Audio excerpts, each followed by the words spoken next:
Hiyo leo hiyo kumamake muda kama huo, yani muda saa 3 kama na nusu kumamake. Kuna maeneo nilikuwa napita nikanasikia kelele nyingi sana. Uliza kelele gani mashabiki zangu? Kumamake. Kwa nasikia mtombe kumamake. Atombwe mamake mtombe kumamake. Sema una nini?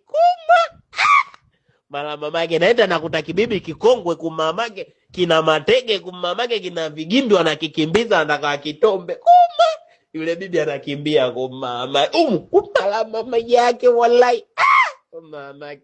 Huyo bibi kikongwe kumamake. Unaambiwa watu karibia hapo kama 50 hivi kumamake. Bibi yuko mbele kumamake kama Usain Bolt anakimbia kumamake kapinda mgongo. Tombe kumamake mtande. Bibi ashakulela watu huko kumamake. Watu wanamkimbiza tombe kumala mama yake.